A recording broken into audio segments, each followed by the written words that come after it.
Creed en sus profetas. Martes 2 de febrero 2021. Ezequiel 42. Luego me sacó fuera al atrio, hacia el norte, y me llevó a la cámara que estaba frente al área reservada, enfrente del edificio hacia el norte. Su largo, en el frente de la puerta del norte, era de 50 metros y su ancho de 25 metros. Frente al espacio de 10 metros que había en el atrio interior y frente al enlosado que había en el atrio exterior, había unos pasillos, uno frente al otro en los 3 pisos. Delante de las cámaras, hacia la parte de adentro, había un corredor de 5 metros de ancho y de 50 metros de largo, y sus puertas daban hacia el norte.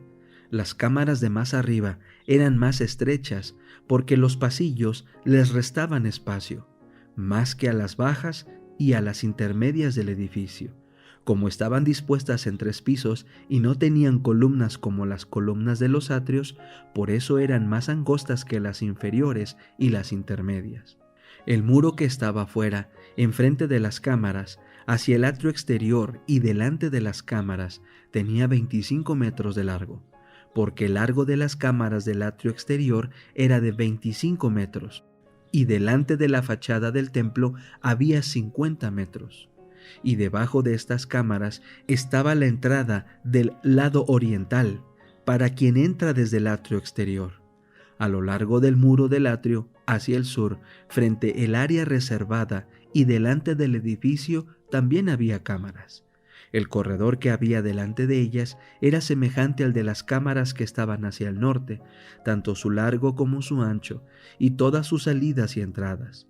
Y semejantes a sus entradas eran las entradas de las cámaras que daban al sur.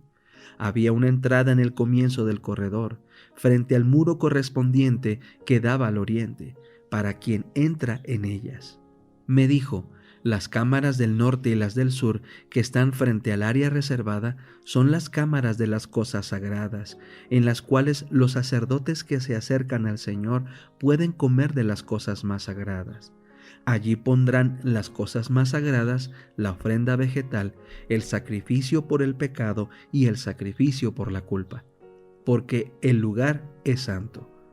Cuando los sacerdotes entren, no saldrán del santuario al atrio exterior, sin antes dejar allí sus vestiduras con que sirven, porque éstas son santas.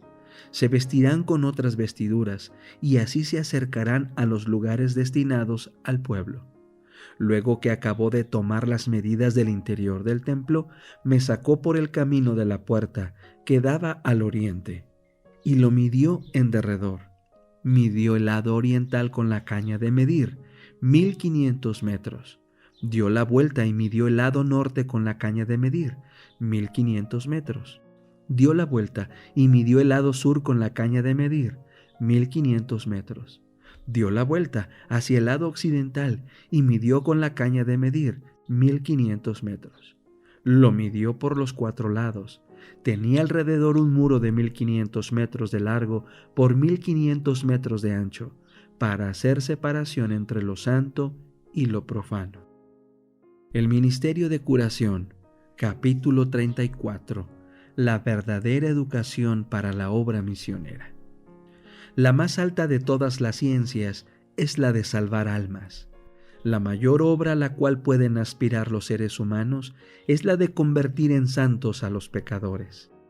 Para realizar esa obra hay que echar amplios cimientos, y al efecto se necesita una educación comprensiva que requiera de los padres y maestros pensamientos y esfuerzos superiores a los que requiere la mera instrucción científica.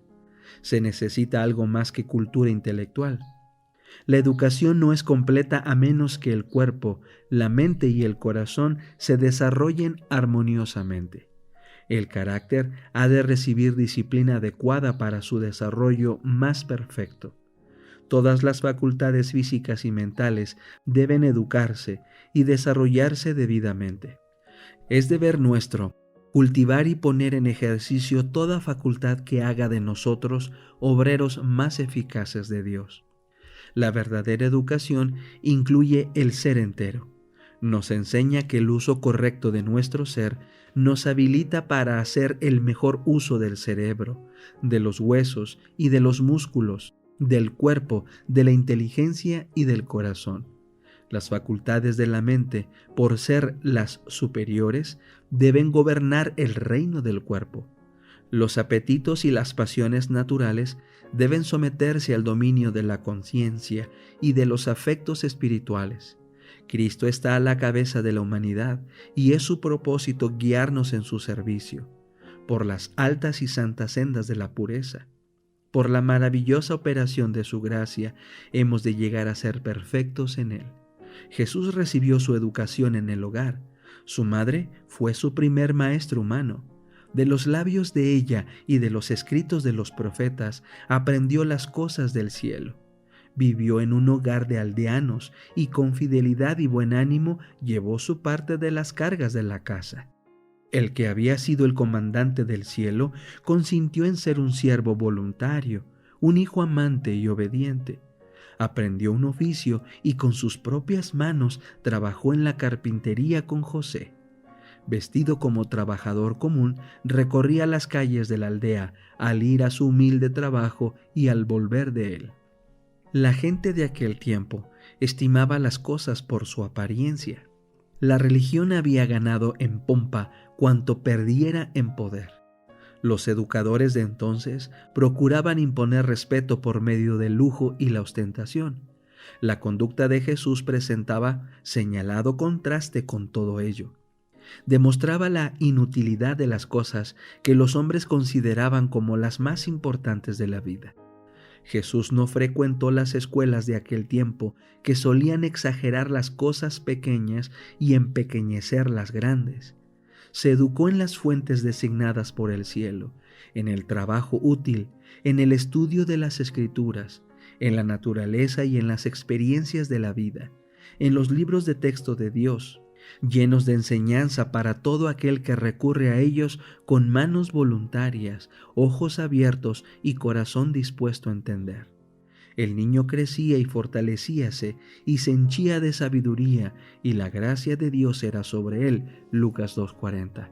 Así preparado, Cristo emprendió su misión, ejerciendo en los hombres, siempre que se relacionaba con ellos, una influencia bendita, un poder transformador, tales como el mundo no había visto jamás.